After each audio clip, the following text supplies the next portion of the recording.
Début 1943, la répression s'intensifie. La politique de collaboration et l'évolution de la guerre incitent un nombre croissant d'hommes et de femmes à rejoindre la résistance. La libération se prépare dans une France marquée par la dégradation des conditions de vie. Le 21 juin 1943, Klaus Barbie porte un coup fatal à la résistance intérieure française lors de l'arrestation des membres de l'état-major de l'armée secrète des mouvements de résistance unis à Caluire. Le débarquement est attendu et redouté à la fois, car il signifie le retour de la guerre. Le gouvernement provisoire de la République française s'installe à Paris dès la fin août 1944 et reprend en main la politique du pays sur tous ses territoires et fait de la participation de la France à la victoire un de ses objectifs prioritaires.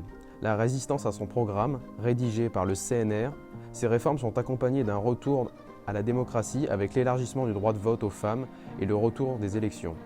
Étudier cette période, c'est suivre le parcours d'hommes et de femmes qui ont choisi de lutter pour libérer et rénover la France.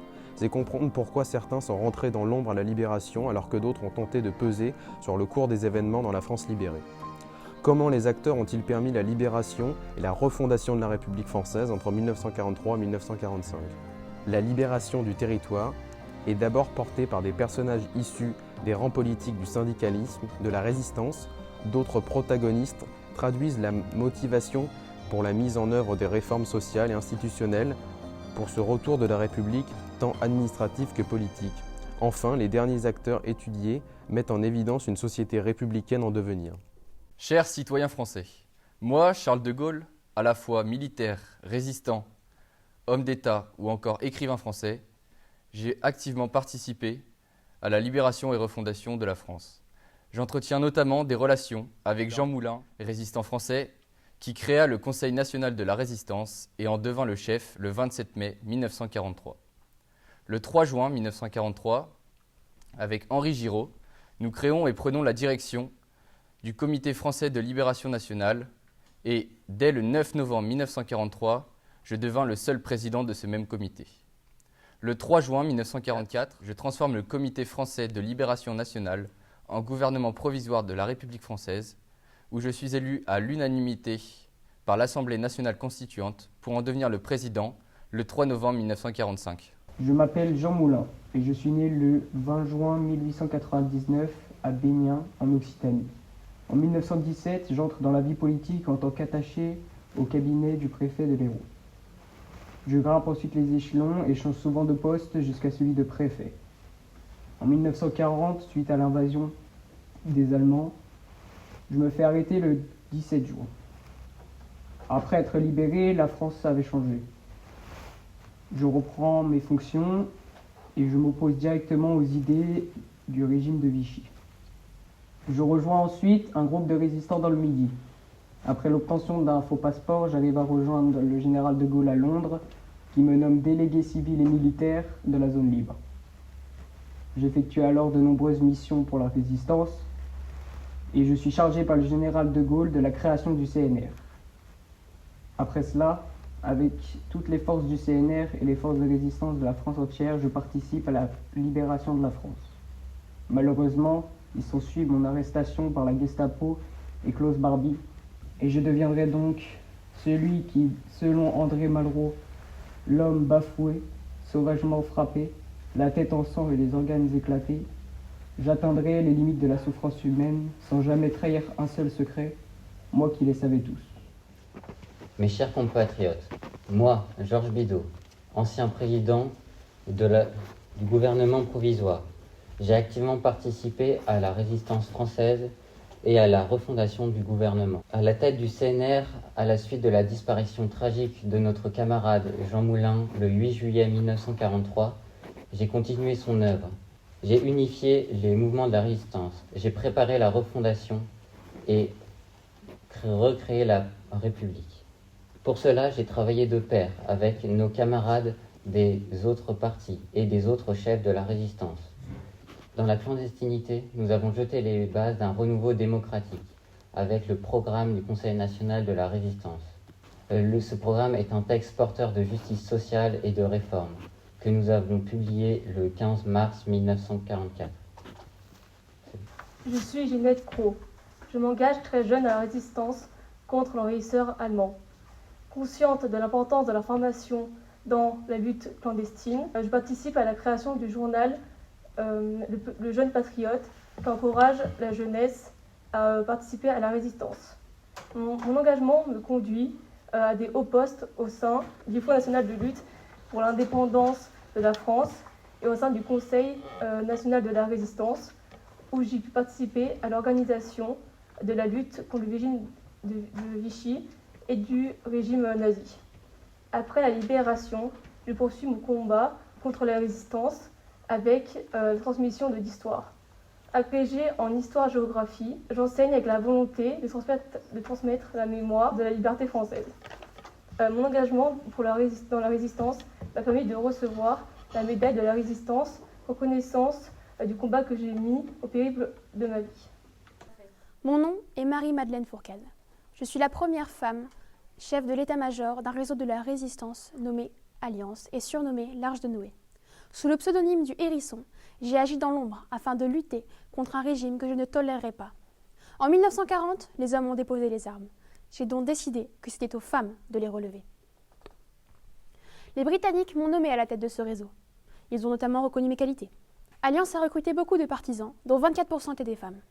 Ces nombreux partisans ont été cruciaux lors de la guerre, notamment durant la bataille de l'Atlantique, car ils ont permis d'avoir des infos compromettantes sur le déplacement des troupes ennemies. J'ai notamment organisé le départ du général Giraud, qui devait accueillir le débarquement d'Alger le 4 novembre 1942. J'ai toujours lutté pour une république égalitaire et juste, et après la guerre, j'ai souhaité accompagner les familles des défunts de nos héros pour que plus jamais nous les oublions. Moi, Lucie Aubrac, j'ai choisi de combattre dans l'ombre pour défendre la liberté. Face à l'occupation allemande et à la trahison du régime de Vichy, j'ai pris les armes, organisé des sabotages, diffusé de la presse clandestine et j'ai surtout risqué ma vie pour sauver mes compagnons. Le 21 octobre 1943, en plein jour, j'ai pris les armes à la tête d'un groupe franc des murs et j'attaque une camionnette qui transférait Raymond Aubrac ainsi que 13 prisonniers de Montluc au siège de la Gestapo. Après cette évasion réussie, Raymond et moi-même étions désormais identifiés et recherchés par la police allemande ainsi que vichistes. Nous allions de cachette en cachette dans l'attente de s'envoler pour Londres, là où la bataille pour la liberté de notre parti s'organisait. Ensuite, nous avons eu l'honneur d'être envoyés à Marseille pour restaurer l'autorité de la République, juger les traites et préparer la reconstruction d'une nation blessée.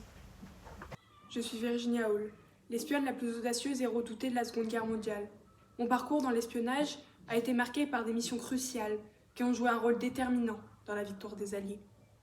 En tant qu'agent du SOE, j'ai dirigé des mouvements de résistance en France occupée, supervisé des opérations de sabotage, organisé des parachutages d'armement, mené des troupes du FFI dans la libération de mon département ou encore facilité l'évasion de prisonniers de guerre. J'ai travaillé dans l'ombre, au cœur de l'ennemi, en déjouant constamment les tentatives des nazis pour me capturer. Ma prothèse de jambe ne m'a jamais freinée. Bien au contraire, elle est devenue un symbole de ma détermination et de ma résilience face au danger. J'ai risqué ma vie à chaque mission, souvent seule. Mais ma conviction que la liberté et la justice l'emporteraient sur la tyrannie m'a portée. J'ai joué un rôle clé dans l'effondrement du régime nazi, contribuant à la libération de l'Europe et de la France. Mon travail a été une lutte constante, mais j'ai toujours agi loin des projecteurs. Pour moi, le but était clair. Faire tomber le régime nazi, peu importe le prix. Aujourd'hui, mon nom, peu connu, reste gravé dans l'histoire de la résistance. Non pour la gloire, mais pour l'héritage de sacrifices, de liberté et de courage que j'ai laissé derrière moi. Lorsque l'ennemi a occupé notre sol, moi, Raymond Aubrac et Lucie avons pris les armes de l'ombre. Nous avons fondé un mouvement, Libération Sud, dans lequel nous avons fait entendre notre voix à travers un journal clandestin et fait face à l'occupant et au régime de Vichy. Plus tard, lors d'une réunion stratégique, moi et mes compagnons, dont Jean Moulin, avons été arrêtés.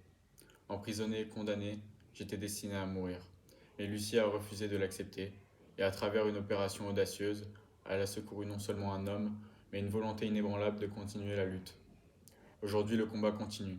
Il se fait à travers nos mémoires, nos actes, mais aussi chaque décision que nous prenons pour construire un avenir digne des sacrifices consentis. Au fur et à mesure que la libération du territoire est mise en œuvre grâce à diverses opérations de sabotage, d'actions armées et de publications clandestines, il convient de réfléchir au retour des structures institutionnelles viables qui prennent le relais du régime de Vichy et des instances gouvernementales présentes sur le territoire occupé.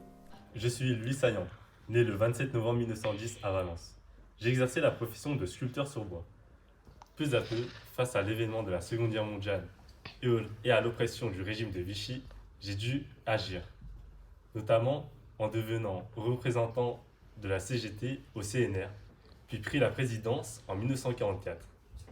Par cela, je suis devenu délégué à l'Assemblée nationale consultative provisoire. J'ai mené de nombreuses actions, telles que la création de la sécurité sociale. Moi, Paul Vercher, commandant de gendarmerie et maquisard, j'ai été arrêté en 1943 à Nantua. Déporté, je m'en suis sorti vivant grâce à un SS à qui j'ai pu sauver la vie. En aidant la FFI, j'ai obtenu la médaille de la résistance. Mes chers camarades, moi, Paulette Mercier, je me tiens devant vous en tant que résistante et militante, mais surtout en tant que femme qui a choisi de se battre contre les injustices. À Lyon, je me suis engagée dans la résistance. J'ai participé à des sabotages, caché les camarades et transmis des informations, risquant ma vie à chaque instant. Mais la résistance ne se limitait pas à la lutte contre l'occupant. J'ai vu, dans les rues, la misère des familles, la détresse des travailleurs, l'abandon des femmes. Nous ne pouvions reconstruire une France sur les mêmes injustices. C'est pourquoi nous avons porté les valeurs de la justice sociale, du droit du travail et de l'égalité des sexes. Aujourd'hui, le combat continue. La République que nous avons libérée doit être celle de tous. À nous d'en faire une nation juste et solidaire. Je vous remercie. Les réformes institutionnelles et sociales mises en œuvre via le programme du CNR participent à un recommencement tant dans la vie politique, économique et sociétale. La libération territoriale contribue à la libération des esprits et à la mise en place d'une société nouvelle. Bonjour, je suis Rosalan. Durant mon travail comme attachée de conservation au musée du Jeu de Paume à Paris, j'ai été témoin du pillage de nombreuses œuvres d'art par le régime nazi. Grâce à un travail discret et de nombreux résistants, nous avons pu retracer le parcours d'environ 60 000 œuvres d'art. Pour mon rôle, j'ai travaillé dans la découverte des artistes, des dimensions de l'œuvre, mais aussi du nom des transporteurs, de leur destination. Aujourd'hui, notre devoir est de restituer ces œuvres à leurs propriétaires légitimes et que chaque sculpture, chaque objet et chaque peinture retrouvent leur place d'origine. Pour éviter qu'une telle chose se répète, il est important de mettre en place de nombreux systèmes de sécurité, tels que la formation de garde, la mise en place de plans d'urgence. Merci. Madame, Messieurs, je me présente, François Coulet, engagé dans la France libre dès juin 1940. Rejoignant le général de Gaulle à Londres, j'ai occupé les postes de chef de cabinet entre 1941 et 1943, ainsi que commandant des parachutistes en 1942. J'ai ensuite été nommé, le 14 juin 1944, commissaire de la République des territoires nouvellement libérés en Normandie, envoyé à Bayeux, puis à Rouen. J'ai poursuivi une carrière de diplomate entre 1947 et 1954, passant par Helsinki, Téhéran ou encore Belgrade. L'action dont je suis le plus fier en tant que diplomate est d'avoir réussi à imposer l'administration française, à la réinstaller contre la volonté de nos alliés. Mon nom est Madeleine Riffaut. Journaliste, poétesse et écrivaine, je me suis engagée dans la résistance à l'âge de 18 ans. Sous le nom de Rainer, j'ai participé à des opérations de sabotage et à des missions armées. Après mon arrestation, je refuse de donner des informations aux nazis, échappe de peu à la déportation, avant d'enfin m'engager dans la libération de Paris à la tête d'un détachement d'hommes. J'estime être une actrice de la libération. Après 1945, je publie mon recueil de poèmes « À qui sait attendre » sur l'occupation et la résistance. Militante du Parti communiste, je suis pour la mise en place de réformes sociales qui offriraient aux ouvriers plus de droits et un meilleur cadre de travail. Moi, Ginette Kolinka, je suis l'une des seules qui suis revenue du camp d'Auschwitz-Birkenau. Lorsque je suis rentrée en France, elle se relevait, mais moi, je me suis tue. C'était trop incompréhensible, trop douloureux. Pourtant, autour de moi, on reconstruisait une France plus juste, avec plus de droits, la sécurité sociale, plus de démocratie, plus d'humanité. Pendant longtemps, j'ai pensé qu'il fallait que je me taise. Mais après, j'ai compris que parler, témoigner, c'était aussi reconstruire la République. Il ne fallait pas qu'on oublie ce qui nous est arrivé. Il fallait qu'on témoigne pour que plus jamais de telles horreurs ne se passent, car un pays qui ne regarde pas son passé en face est un pays qui ne pourra jamais être libre et ne jamais être juste. À travers ces parcours de vie choisis, ces hommes et ces femmes, héros nationaux ou figures méconnues du grand public, nous avons pu démontrer leurs actions, leurs engagements et leurs implications dans la libération et la refondation républicaine. Qu'ils soient issus de la résistance civile ou militaire, qu'ils soient simples citoyens ou membres de la classe politique, ils ont chacun participé à l'émergence d'un sentiment plus global qui vise à la délivrance et à l'affranchissement d'un territoire qui a subi le joug de l'oppresseur. La libération transparaît sans doute dans l'émancipation du territoire au sens premier du terme. Reprendre sa liberté, ne plus endurer le tyran qui nous a assujettis, c'est reprendre en main un espace national qui a été envahi, puis c'est rendre à nouveau libres les habitants de cet espace, qu'ils puissent à nouveau se déplacer sans contrainte, que cette population puisse à nouveau jouir de ses droits et de ses libertés, c'est retrouver sa famille, ses amis, son quotidien. Quant à la refondation, c'est récupérer un espace, une nation, où les valeurs et les principes républicains font loi. C'est se retrouver dans un système de gouvernance politique où la souveraineté populaire a de nouveau sa place. C'est mettre ou remettre en œuvre les élections. Les Françaises votent pour la première fois lors des élections municipales des 29 avril et 13 mai 1945. Lors des élections législatives, Mathilde Méty, communiste, institutrice et résistante, est la première femme élue députée dans le Rhône. Refonder, c'est aussi rendre la justice dans un cadre législatif, reconnaître les victimes et mettre en œuvre un programme moderne où le social est un enjeu essentiel. Nous n'avons certes pas pu traiter la totalité des engagés, mais ces quelques-uns reflètent sans nul doute l'abnégation et le combat dont tous firent preuve. Notre travail contribue ainsi à la connaissance, à la reconnaissance de ces figures qui ont contribué à faire triompher les valeurs de liberté, d'égalité et de démocratie, chères à leur cœur, et faire ainsi le retour de la République.